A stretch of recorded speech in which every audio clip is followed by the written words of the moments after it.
शुक्रिया जनाब स्पीकर। जनाब स्पीकर, पाकिस्तान को आइन को बने हुए तकरीबन 52 साल हो गए। आज हम उसमें 27वीं तरमीम करने जा रहे हैं और गुमान ये है कि ये तरमीम इंसाफ, इस्तेकाम, खुशहाली और मुल्क की बका और दफा का जरिया साबित होगी। जहां तक खुशहाली का ताल्लुक है,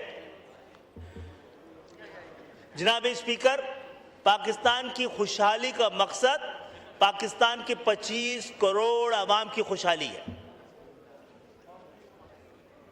हमने इसी खुशगुमानी के साथ कि ये तरमीम पाकिस्तान की दिफा को, पाकिस्तान के इस्तेहकाम को, पाकिस्तान की सलामती को और जमहूरियत को मुस्तहकम करेगी, हमने इसका साथ देने का फैसला किया था, इस शर्त के साथ कि जमहूरियत के सम्राट, ऐसी जमहूरियत जिसके सम्राट आम पाकिस्तानी तक न पहुंचे,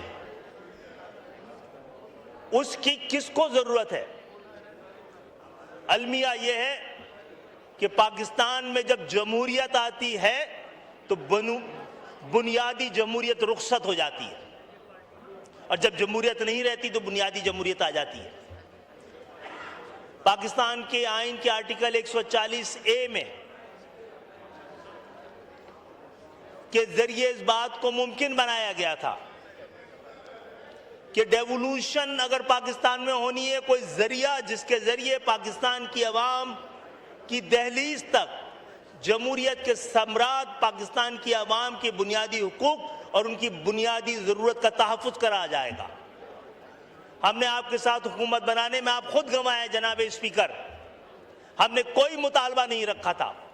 हमने तो आपसे दरख्वास्त की थी हमें इस काबीना से भी दूर रखा जाए। आप हमारा सिर्फ एक ख्वाहिश, एक मुतालबा, जो कि पाकिस्तान की अवाम का मुतालबा ही नहीं, पाकिस्तान की आइन का तकाजा है और अब सुप्रीम कोर्ट का फैसला भी है कि सुप्रीम कोर्ट के फैसले में जिस वजाहत के साथ 140A की वजाहत की गई है, उसको मिनोअन उस पर अमल दरामद किया जा सके। 18वीं तरमीम डेवोल्यूशन ऑफ पावर के लिए हुई थी, उसके जरिए महज एक्यूमुलेशन ऑफ पावर हुई है और वो इख्तियारात जो सूबों से थर्ड टियर ऑफ गवर्नमेंट में जाने थे, ना सिर्फ ये कि वो डिवॉल्व नहीं किए गए बल्कि उनके बचे कुछ इख्तियारात जो थर्ड टियर ऑफ गवर्नमेंट के थे वो भी सूबों ने अपने पास ले लिए। ये सही है कि दुनिया में हुक्मरानों और अवाम के मुफादात मुख्तलिफ हो सकते हैं, लेकिन पाकिस्तान में हुक्मरानों और अवाम के मफादात एक दूसरे से मुतसादिम है। जनाब स्पीकर, सियासत तिजारत नहीं है, इसको इबादत की तरह किया जाना चाहिए। यहां पर सूबाई खुद मुख्तारी की बात बार बार की जाती है। सूबाई खुद मुख्तारी से ज्यादा अहम पाकिस्तान की आम अवाम की खुद मुख्तारी है। ये कैसी खुद मुख्तारी है जिससे पाकिस्तान के अवाम की खुद मुख्तारी को सल्ब कर लिया गया है। जनाब स्पीकर, जो हमने 140A को इस आइन का हिस्सा बनाने की कोशिश की थी, मुतालबा किया था और आपने वादा किया था, जिसने इसकी मुखालफत की है उसने अवाम के हुकूक, उनकी बुनियादी जरूरत, उस सब को सल्ब करने का फैसला किया है। यह अवाम दुश्मनी है, महज अवाम दुश्मनी है। ये अदालत की तौहीन और कौमी जुर्म है।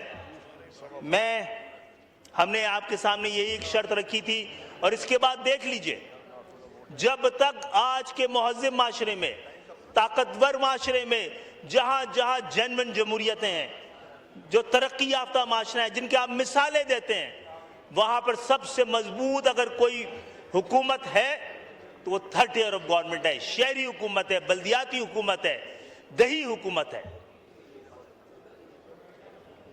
तो मैं समझता हूं हमसे ये वादा भी किया जा रहा है, हमें पता था, हमारा ये मुतालबा था, हमें पता था ये पूरा नहीं होना है। इस ऐवान की अज्जा तरकीबी देखते हुए और हुकूमत की अज्जा तरकीबी देखते हुए लोग हमसे पूछते हैं, आप भी तो हुक्मरान है। हुक्मरान एक तबके का नाम है पाकिस्तान में और एक क्लास का नाम है, और मेरा ताल्लुक अल्हम्दुलिल्लाह उस क्लास से नहीं है। तो मैं एक बार फिर बड़ी मायूसी के साथ इस ऐवान में बैठा हूं कि हमारी तमाम कोशिशों के बावजूद अवाम के बुनियादी हुकूक जमहूरियत के सम्राट उन तक पहुंचाने के कोई इंतजाम नहीं किए गए। बहुत बहुत शुक्रिया जनाब स्पीकर।